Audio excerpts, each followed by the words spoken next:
aunque no es capaz de mantener su soberanía en todo el territorio, pero tampoco la ha perdido, claramente, o sea, está en guerra. Segunda cuestión que me suscitaban vuestras afirmaciones, especialmente teniendo aquí a un discípulo de Antonio Escotado, parte de la solución no podría venir simplemente por despenalizar las drogas en lugar de por perseguir a las mafias que se lucran con la prohibición de las drogas. Bueno, yo evidentemente, y ese debate parece que lo va a defender a esta posición Capella en el debate, evidentemente soy muy partidario de la despenalización de las drogas. Creo que es la causa más noble que se puede defender en estos momentos. ¿Y por qué digo la más noble? Porque es la política más absurda y que más muertes y pobreza y dolor y miseria causa ahora mismo en el mundo. Es decir, es la prohibición más absurda y que peores consecuencias tiene en el mundo. Ahora bien, eso evidentemente no lo puede hacer Ecuador solo. La violencia que se genera en Ecuador no es por tráfico de drogas dentro de Ecuador, que es una parte mínima de lo que estamos hablando, es por el control de las rutas de tráfico de drogas de exportación fuera de Ecuador. Por tanto, aunque se legalizasen las drogas en Ecuador, que no creo que vaya a ocurrir en el corto plazo, por desgracia, no creo que eso vaya a solucionar la violencia en Ecuador. Creo que es un problema peor porque tiene que ver con lo que está ocurriendo en Europa o en Estados Unidos, que son los países consumidores y hacia donde se exporta la droga. Pero sí me parece muy interesante, Juan Ramón, que saques el tema, porque es un tema del que no podemos dejar de hablar. Es decir, no podemos seguir haciendo una guerra que nos está costando tanto dinero, tantas muertes, tanto dolor, de una manera tan absurda. No entiendo, y eso lo decía el maestro Escotado hace 50 años, cuando escribió la Historia General de las Drogas, y no entiendo cómo 50 años después seguimos en esta guerra absurda que estamos perdiendo todos y sobre todo los que pierden su vida en ella. Tanto los narcotraficantes, los que mueren por dosis adulteradas, como los policías y militares que mueren. No, yo no puedo estar más de acuerdo. O sea, la guerra contra las drogas ha sido la guerra más fallida, más larga, más costosa de la historia de los Estados Unidos. La guerra contra las drogas la declaran los Estados Unidos, no lo declaramos nosotros. Y es una guerra que ellos tienen que decir que perdieron y finalmente darse cuenta de la hipocresía de su propia postura, que es una de las razones, curiosamente, por las cuales se logró aglutinar mucha sociabilidad espontánea alrededor de darle la vuelta a la prohibición constitucional en los Estados Unidos de tomar alcohol. Fue una enmienda constitucional y se tuvo que hacer una enmienda constitucional para enmendar la Constitución. Esa enmienda constitucional para enmendar la Constitución fue un movimiento de mujeres que estaban más preocupados por la hipocresía que estaban inculcándole a sus hijos de que era ilegal, pero que todo el mundo tomaba, que el hecho de tener borrachos en las calles. Y ese creo que es fundamentalmente lo que está haciendo los Estados Unidos en este momento. Es decir, es una nación de hipócritas en el consumo de la droga que nosotros producimos, lo cual debería ser un producto de exportación que aseguraría la calidad. Es decir, ¿a qué le tememos nosotros los padres en el consumo, en el potencial consumo de nuestros hijos? Que se asocien con gente ilegal. ¿Por qué? Porque le hicimos ilegal. Que les den un lote de drogas cortado. ¿Por qué? Porque le hicimos ilegal. O sea, hay preocupaciones que fácilmente se podrían deshacer si es que reconoceríamos que no podemos legalizar la moralidad de la gente. Eso. Muy bien. Por cierto, volviendo al argumento anterior del exceso de burocracia, aunque yo creo que aquí hay una cierta ambigüedad terminológica, Oswaldo Toscano comenta lo siguiente: increíble escuchar a Espinosa hablar de exceso de instituciones. Al contrario, basta revisar el proceso de desmantelamiento y debilitamiento iniciado por Moreno y luego la incursión de la delincuencia en las cárceles, policía y ejército y zonas marginadas por el Estado. Increíble la negación de los hechos y la repetición de argumentos falaces.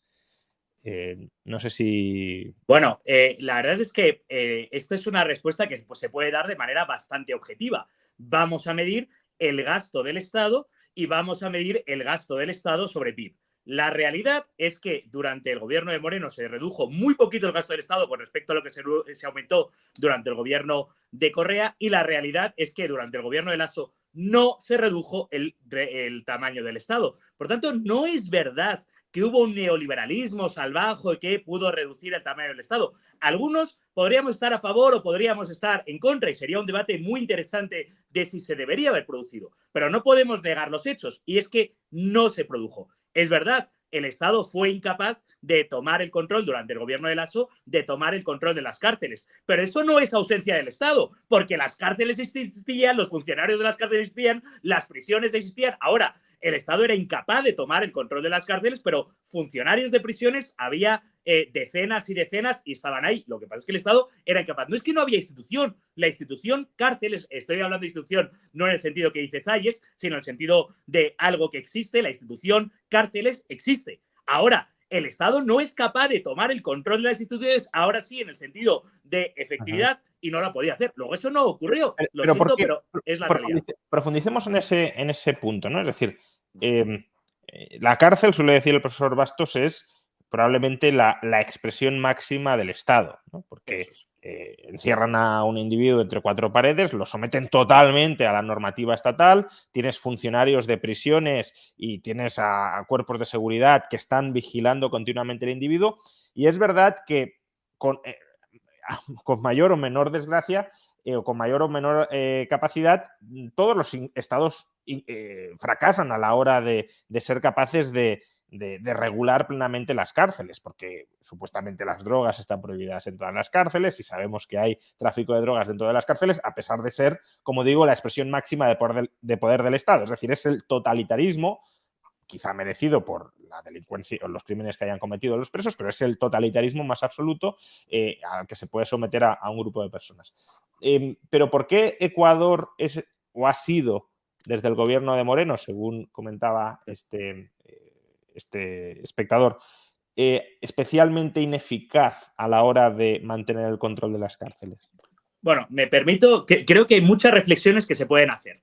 En primer lugar, nos tenemos que cuestionar qué son las cárceles. Es decir, nosotros tenemos una sociedad que en derecho penal castiga y casi el único castigo en derecho penal es privarte de la libertad. Los amigos de la libertad la queremos tanto que lo valoramos, pero ¿no habría otras maneras de penalizar conductas antisociales que solo sea llevando a la cárcel? Porque en Ecuador yo noto un problema grave y es, en Ecuador vas a la cárcel porque sí, porque no. Es decir, están en la misma cárcel, están juntos aquellos que han asesinado que aquellos que no han pagado la pensión alimenticia de sus hijos o aquellos que han tenido un accidente de tráfico no culposo. Oye, son dos cosas completamente distintas que no podemos mezclar. En segundo lugar, como sociedad enviamos a los reos a la cárcel, pero no tenemos un consenso sobre eso como sociedad sobre para qué sirven las cárceles. Las cárceles sirven para aislar de la sociedad a los peligrosos, para castigar a los que se han portado mal, para reeducar o para reinsertar en la sociedad. Porque las leyes nos pueden decir que sirven para reinsertar, pero gran parte de la población quieren que sirvan para castigar. Por tanto, no lo tenemos claro. En siguiente lugar, esto es parecido a lo que ocurre en un colegio. Si tú en un colegio separas a los malos alumnos y los juntas en un solo aula, lo más probable es que esa aula sea un infierno. ¿Qué ocurre en este caso? Tú juntas a todos los delincuentes en una prisión. Y lo que ocurrió en Ecuador es que fueron capaces de tomar el control de la prisión.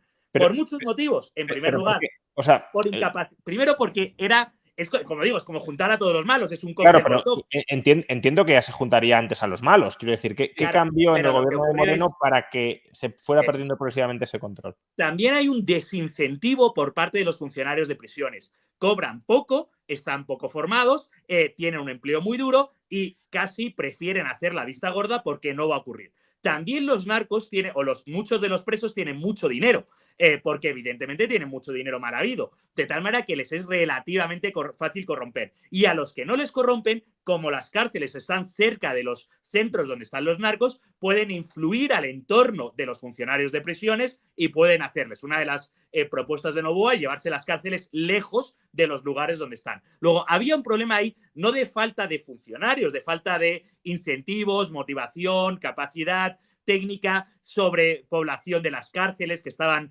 demasiado habitadas, entre otras cosas porque se junta en la cárcel al sicario con el que está traficando 5 gramos de droga, puedo estar exagerando, pero vamos, con el microtraficante, y eso se juntan todos en la misma cárcel, por lo que se abunda. Hay un problema grave con respecto a las prisiones, oiga, problema grave que ha ocurrido en México, que ha ocurrido en Perú, que en Ecuador ha causado cientos de muertes en este periodo, problema grave que a mí que me gusta Johnny Cash, que Johnny Cash hace 70, 50 años cantaba a las prisiones en Estados Unidos, ¿no? O sea, es un problema que como sociedad tenemos que analizar.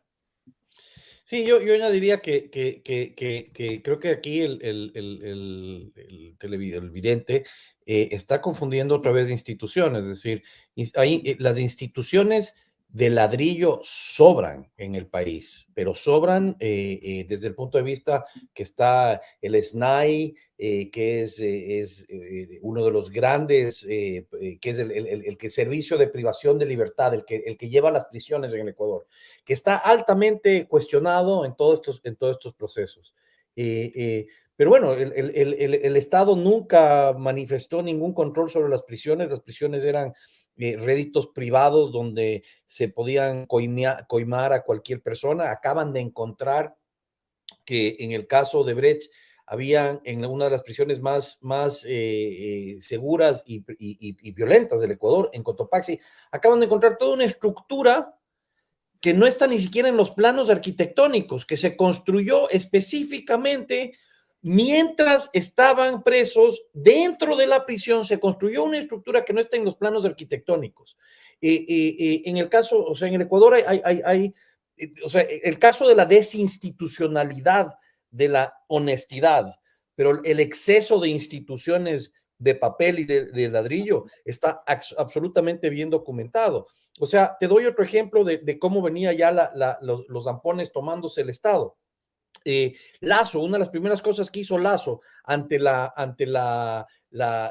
amenaza que eran los narcotraficantes en la provincia de Manabí fue cambiar un radar español desde el oriente ecuatoriano a el cerro de Montecristi, donde se hizo la famosa Constitución de Correa. A las 2-3 semanas, dinamitado el radar, y hasta ahora no hay un culpable. Eso es un caso. Otro caso famoso en Galápagos. En Galápagos de pronto de noche aparece una avioneta. Cuando van a ver, la avioneta absolutamente vacía, no hay nadie en la avioneta. Se presume que llevaba droga, supuestamente le incauta a la policía. Un mes más tarde, la avioneta despega solita.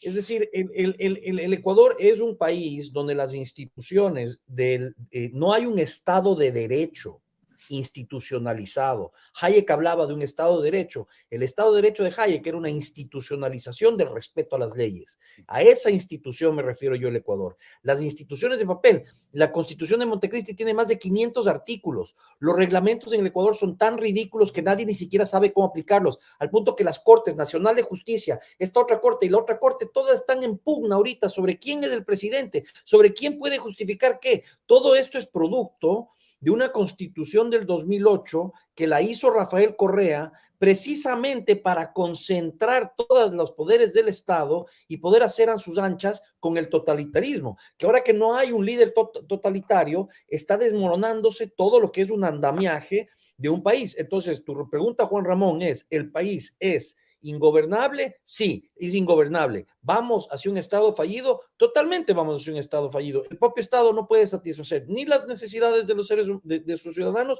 ni mantener la violencia dentro de sus propias fronteras.